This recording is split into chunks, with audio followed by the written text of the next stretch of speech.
بسم اللہ الرحمن الرحیم۔ دیپ روحانی وائس چینل کے عزیز دوستو اور میرے چینل پر نئے آنے والے دوستو، السلام علیکم۔ اللہ تعالیٰ آپ سب کی پریشانیوں کو دور کرے، آپ کے کاروبار میں دن دگنی اور رات چگنی ترقی دے۔ محترم ناظرین، آج کی اس ویڈیو میں ہم پیش کرنے جا رہے ہیں ایک مالدار تاجر اور اس کی دو بیویوں کا قصہ، جن کے بارے میں ایک بابا جی کثرت سے دعا کیا کرتے تھے۔ پھر ایک دن سب لوگ اکٹھے ہو کر بابا جی سے پوچھنے آ گئے کہ اس کی وجہ کیا ہے، تو بابا جی نے کیا کہا۔ بغداد کے ایک درویش عالم تھے، تو وہ جب بھی نماز پڑھاتے تو کسی تاجر کی دو بیویوں کے بارے میں دعا مانگتے۔ نماز پڑھاتے تو کہتے، اے اللہ، اس تاجر کی دونوں بیویوں کو اپنی خاص رحمتیں عطا فرما۔ ایک دن لوگ ان کے لیے اکٹھے ہو گئے، کہنے لگے، بابا جی بتائیں تو صحیح، وہ بیویاں کون تھیں جن کے لیے آپ دعا مانگتے ہیں؟ بابا جی کہنے لگے، میرے شہر کا ایک تاجر تھا، بہت بڑا تاجر تھا، مالدار تھا پر بے اولاد تھا۔ اسے بغداد سے ملک شام جانا پڑتا تھا تجارت کے لیے، اور کئی مہینے اسے شام کے ملک میں رہنا پڑتا تھا۔ اس نے اس طرح کیا کہ وہاں بھی ایک شادی کر لی۔ اب وہ وہاں زیادہ وقت گزارنے لگا، مالدار آدمی تھا، بیوی کو مکان بھی لے کر دے دیا۔ اب وہ ذرا دیر سے واپس آتا، پر جب بھی آتا تو اس کے وہ والے انداز نہ ہوتے جو پہلے ہوا کرتے تھے۔ اب بیوی سے بڑا جاسوس بھی کوئی نہیں ہوتا، اس کو تو پہلے ہی پتہ چل جاتا ہے کہ ماجرا کیا ہے، اسے بڑی خبر ہوتی ہے۔ وہ کہنے لگی، اب کہ جب آتا ہے تو اس کے حالات کچھ بدلے سے ہیں، ماحول کچھ اور ہے۔ اس نے ایک بوڑھا آدمی جو اس کا عزیز بھی تھا اور سمجھدار بھی تھا، اس کو تیار کیا اور کہنے لگی، اب کہ جب شام جائے نا تو اس کا پیچھا کرنا اور خبر کرنا کہ کہاں رہتا ہے، کہاں جاتا ہے اور کیا کرتا ہے۔ وہ بوڑھے بزرگ جو تھے، وہ خاتون کے کہنے پر کچھ اس خاتون نے انہیں کرایہ بھی دیا۔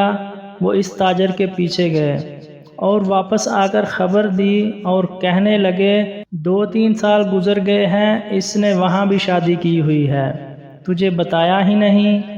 بیوی بڑی سمجھدار تھی، اس نے شور نہیں مچایا۔ اس نے کہا کہ اب جب آئیں گے تو میں طریقے سے بات کروں گی اور پوچھوں گی کہ ایسا کیوں کیا، اور یہ بھی اس نے آ کر بتایا کہ اگر تیرے ساتھ نکاح کے بعد اولاد نہیں ملی تو اولاد وہاں بھی کوئی نہیں ہے۔ یہ مکمل تفصیلات۔ اب جب اس دفعہ خاوند آیا تو آتے ہی وہ بیمار ہو گیا، کمزور ہونے لگا۔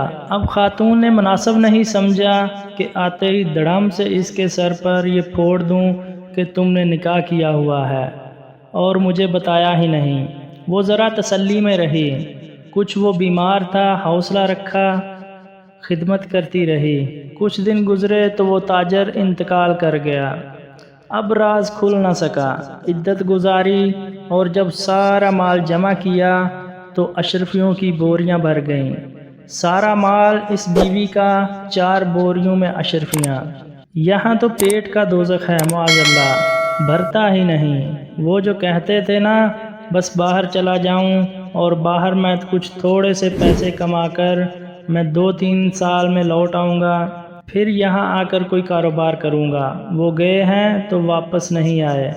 پھر جو کہتے تھے نا، میں نے بس اتنا سا کاروبار کرنا ہے کہ بس ایک مکان بن جائے، 4 مکان بنا لیے ہیں پر بریک نہیں لگتی، حل من مزید کی دوڑ۔ اب 4 بوریاں اس عورت نے چھپائے رکھیں، کوئی بندہ نہیں جانتا بغداد میں کہ ملک شام میں تاجر کی دوسری بیوی بھی ہے۔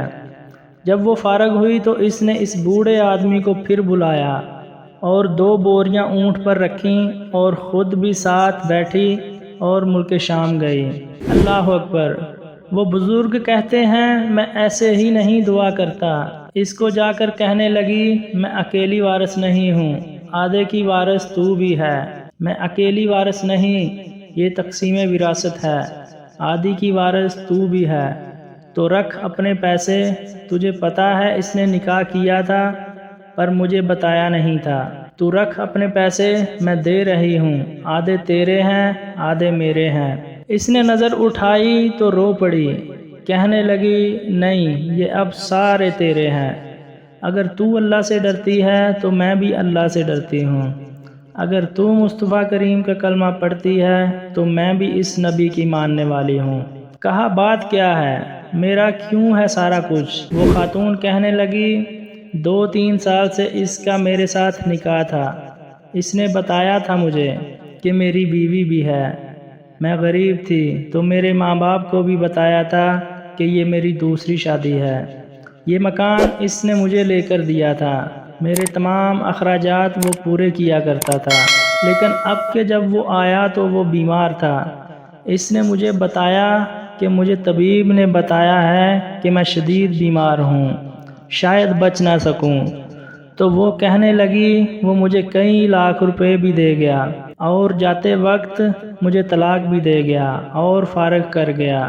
کہنے لگا تو جہاں چاہے میرے بعد نکاح کر سکتی ہے، اور کہنے لگا میں چاہتا تھا کہ پہلی بیوی کو بتا دوں پر موقع نہیں بنا، اور اس کا دل نہ ٹوٹے بتا نہیں پایا ہوں، لہٰذا وہ مجھے ڈھیر سارے پیسے دے چکا ہے، سارا میرا حصہ وہ مجھے پہلے سے دے چکا ہے۔ میری بہن اب یہ 4 بوریوں میں سے 2 میری نہیں بلکہ 4 کی 4 ہی تیری ہیں، تو ہی اس کی حقدار ہے۔ سبحان اللہ۔ وہ بزرگ کہتے ہیں مجھے بتاؤ جن کے اندر اس طرح کے تقوی کی جھلک ہو، ان کے لیے ہر نماز کے بعد دعا مانگنی چاہیے کہ نہیں؟ تو دوستو ملتے ہیں اگلی ویڈیو میں، تب تک اپنا اور اپنے اہل و عیال کا خیال رکھیے گا، اور اس کے ساتھ ساتھ 5 وقت کی نماز کی پابندی رکھیں۔ اللہ آپ کا حامی و ناصر ہو۔ السلام علیکم۔